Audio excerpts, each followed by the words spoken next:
Saudações líricas, poéticas e enfáticas a você que nos acompanha, que interage conosco pelos vastos confins da web. Está entrando no ar o Sala de Poesia em sua edição de número 22. Eu sou o Hélio Baragatti e este nosso canal se propõe a ser um oásis de lirismo invadindo a sua quarentena. Então, nós estamos aqui com essa missão, com esta função de compartilhar com vocês um pouco de lirismo, um pouco de poesia. E nesse programa, nesse vídeo, nessa transmissão, nós retomaremos algumas questões discutidas, mencionadas na edição de número 19 do Sala de Poesia. Aquela edição que fala sobre a importância e a utilidade da poesia. Há algumas informações, algumas reflexões que não puderam ser transmitidas, que não puderam ser feitas, às quais a gente dá continuidade neste programa de hoje, neste vídeo, nesta transmissão de hoje, que é a transmissão de número 22. O episódio, a edição de número 22 do nosso canal. Antes de qualquer coisa, eu gostaria de dar início à nossa transmissão, fazendo um agradecimento especial. A vocês que assistem ao nosso programa desde a primeira edição, que assistem ao nosso canal desde a primeira edição, vocês já repararam na diversidade de locações que a gente tem, já repararam também na técnica exímia de filmagem, já repararam em tudo isso, nos detalhes de imagem, no modo como eu sou focalizado. Não é isso tudo a gente deve, não é, o canal deve a um amigo meu, Demur Silva Moreira, a quem eu faço um agradecimento em especial. O equipamento utilizado é dele, a câmera é dele, é ele quem de certa forma dirige, é ele quem escolhe as locações, é ele quem realiza as filmagens e que faz os uploads. Eu fico responsável pela questão do conteúdo, não é, dos estudos, das informações, mas o grande responsável pela identidade visual do nosso canal é o meu amigo, meu irmão, meu professor de fotografia, meu professor de bonsai, meu professor na vida e meu companheiro de ofício, que é o Demur Silva Moreira. Eu deixo aqui o meu agradecimento, eu já fiz esse agradecimento a ele fora do ar e agora compartilho com vocês no ar esse agradecimento. Eu faço esse agradecimento também porque muitas vezes é de conversas que eu tenho com ele que surgem algumas das reflexões contidas nos nossos vídeos, nas nossas edições, nos nossos programas, como eu falo de vez em quando. E certa feita nós conversávamos sobre qual seria a sala de poesia, o que seria a sala de poesia. E ele, de maneira brilhante, disse que a sala de poesia para ele é o universo. E de fato, o universo é a grande sala de poesia. O universo é a grande casa da poesia, né? A poesia está presente em todas as partes no universo, nós a absorvemos e aqueles que têm domínio da técnica de traduzir esta poesia em palavras a transformam em poemas. Outra conversa que nós tivemos, justamente sobre esse canal, discorre sobre a questão de que o nosso canal é simples. O nosso canal é uma pessoa falando sobre poesia, uma câmera captando, realizando a filmagem, não tem trocas de cenário, não tem trocas de ângulo, não tem recursos de edição, é gravado em take único, como se fosse as matérias do Goulart de Andrade, e é um canal em que o protagonista, ou melhor dizendo, a protagonista, é a poesia. A poesia que, infelizmente, é tratada como algo supérfluo. A poesia que, infelizmente, é tratada como algo afastado da realidade. Certa feita também eu estava estudando, fazendo uma pesquisa, e eu tenho um problema sério com ortografia em língua inglesa. Então eu tive um pequeno lapso de memória e me esqueci de como se escrevia a palavra poetry. Eu fui pesquisar e encontrei na internet um site de uma Poetry Foundation. Imaginem só, Poetry Foundation, Fundação Poesia. Claro que eu entrei no site, claro que eu fui buscar, né, do que se tratava, informações sobre do que se tratava. Nos Estados Unidos, desde 1912, vem sendo publicada uma revista chamada Poetry Magazine. Na década de 40 do século XX, essa revista passou a ser publicada por uma associação, a Modern Poetry Association, Associação de Poesia Moderna. Eles estavam publicando essa revista com a sua regularidade, com a sua periodicidade, até que, em 2003, uma senhora riquíssima da cidade de Chicago, no estado de Illinois, teve uma ideia. Doou, como um gesto de filantropia, para esta fundação a importância de 200 milhões de dólares. Imagina um investimento de 200 milhões de dólares em poesia. E foi feito esse investimento. Essa senhora se chama, ela, não é porque ela faleceu que ela mudou de nome, ela se chama Ruth Lilly. Ruth Lilly fez esta doação. E o que é que eles resolveram fazer? Esta associação de poesia moderna, eles resolveram criar uma fundação, a Poetry Foundation, situada na cidade de Chicago, estado de Illinois, Estados Unidos, e que tem como objetivo promover a poesia através de recitais, através de concursos, de publicações, da própria revista, Poetry Magazine, de conferências e até mesmo de atividades com crianças, atividades voltadas para a poesia. Isso acontece nos Estados Unidos. Agora vejamos no Brasil. No Brasil, uma fundação como essa teria muitas dificuldades de se estabelecer. Primeiro porque achariam um absurdo um investimento de 200 milhões de dólares em poesia. Alguém ia dizer, é perda de dinheiro.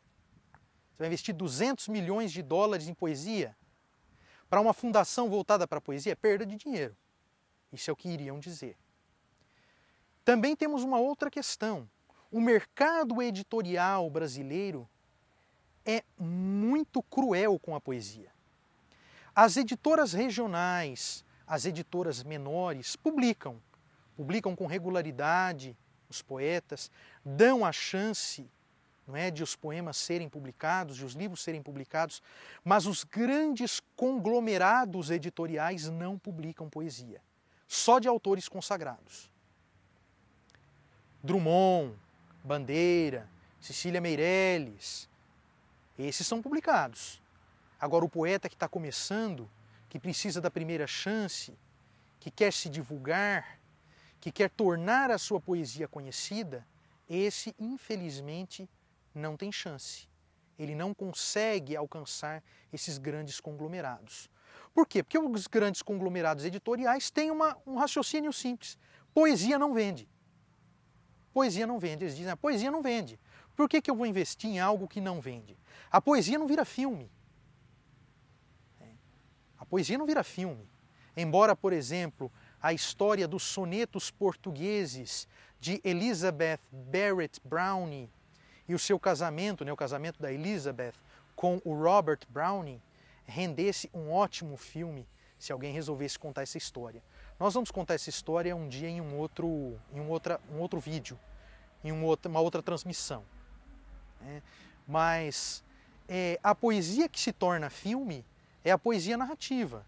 A Ilíada, a Odisseia, que são poemas épicos. A Odisseia, por exemplo, rendeu vários filmes, entre eles um que se chama Ulisses, em que o protagonista é vivido pelo recém-falecido ator norte-americano Kirk Douglas. Mas a poesia lírica, ela não vira filme. Não dá para você transformar a poesia lírica em filme, é muito difícil transformar poemas líricos em filme. Os poemas épicos, como a Ilíada e a Odisseia, ou poemas narrativos, como o Gunga Din, de Rudyard Kipling, eles sim se transformam em filme, mas a poesia lírica não. E os livros, quando se transformam em filme, eles multiplicam infinitamente a sua vendagem. Além disso, a maioria dos livros que se tornam filmes são livros em prosa. Se nós formos parar para pensar no Crepúsculo, se nós formos parar para pensar em O Senhor dos Anéis, em 50 Tons de Cinza, em Harry Potter, todos eles são livros em prosa. Então, a poesia tem pouco espaço no cinema, tem pouco espaço na televisão, na grande mídia. E aí as empresas pensam dessa forma. Poesia não vende, então nós não vamos publicar. Tanto que é muito fácil você entrar em sites norte-americanos e ver as obras dos grandes poetas, as obras completas dos grandes poetas que se expressaram em língua inglesa, presentes. Você pode ler a obra completa do Whitman, você pode ler a obra completa do Robert Frost, você pode ler a obra completa da Emily Dickinson. No Brasil é raro.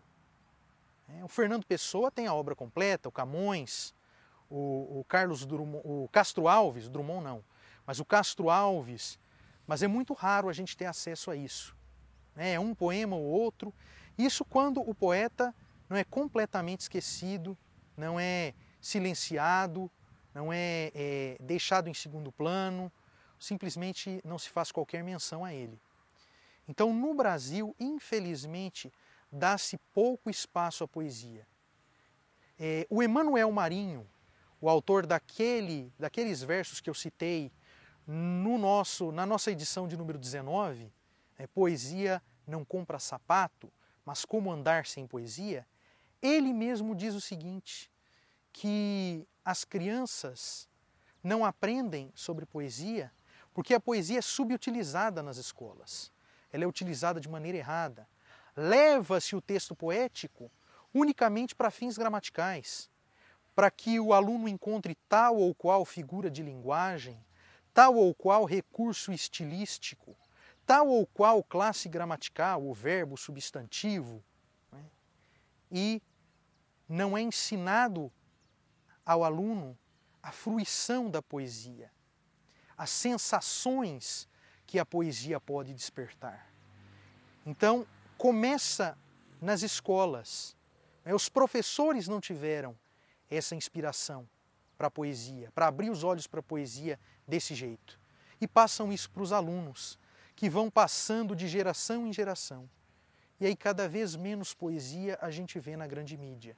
E aí cada vez menos poetas a gente vê recebendo prêmios. E aí cada vez menos poetas a gente vê fazendo sucesso. Prova disso, nós falamos na edição anterior do Sala de Poesia sobre Rudyard Kipling e Guilherme de Almeida. Rudyard Kipling recebeu o prêmio Nobel em 1907 e faleceu em 1936. Guilherme de Almeida faleceu em 1969 e recebeu o maior prêmio de literatura no Brasil, que é o Jabuti, em 1968, um ano antes do seu falecimento. Então, se nós, poetas brasileiros, queremos que mude essa realidade, é importante que a gente some esforços, é importante que a gente se una de alguma forma pelos meios que houver e que estiverem disponíveis. Para nós, se não criarmos uma fundação como a Poetry Foundation nos Estados Unidos, nós criarmos iniciativas que visem a promoção da poesia, a venda de livros de poesia, a leitura de poemas e a escrita da poesia, para que a poesia brasileira nunca se perca. A poesia brasileira tem grandes nomes. Aliás, outro dia eu ouvi uma pessoa que não tem muita intimidade com a literatura, porque ela não pode ter intimidade em dizer isso. Ele dizia que os estudantes de Coimbra, os brasileiros que estudaram na Universidade de Coimbra no século XVII, no século XVIII, eles perdiam muito tempo com literatices. Ou seja, que a literatura que eles faziam era perda de tempo. Ele usou esse neologismo barato, vulgar, que seria literatice. Ou seja, ele chamou de literatice simplesmente todo o barroco brasileiro e todo o arcadismo brasileiro. Ele chamou de literatice Tomás Antônio Gonzaga, Cláudio Manuel da Costa, Santa Rita Durão, Basílio da Gama e outros. Gregório de Matos. Ele chamou de literatice. Eu não vou citar o nome desse senhor, é um senhor de fama televisiva, aparece no Brasil inteiro na televisão. Eu não vou citar o nome desse senhor para que ele não fique famoso por essas palavras infames. Mas eu encerro o Sala de Poesia, essa edição, com a seguinte reflexão. A poesia, mais do que fazer parte da vida, como toda arte, a poesia é vida. Toda vez que alguém comete um suicídio, a gente pode dizer, foi falta de poesia. E aí, vocês, espectadores, vão me perguntar, Hélio, mas alguns poetas se suicidaram. Eu vou dizer, foi no momento em que a poesia lhes faltou. Porque as pessoas que conhecem, que percebem, que sentem, que recebem e que absorvem a poesia presente em cada gesto da vida, a poesia de cada passo, de cada respirar, de cada abrir e fechar de lábios ou de olhos. Essa pessoa que entende o encanto da vida não comete suicídio. O suicídio é caso de falta de poesia. Então essas são as palavras que eu tenho a compartilhar com vocês nesta edição do Sala de Poesia. Estas são as reflexões que eu tenho a dividir com vocês nesta ocasião. Agradeço a todos vocês pela audiência, muito obrigado a todos e até a próxima edição do Sala de Poesia.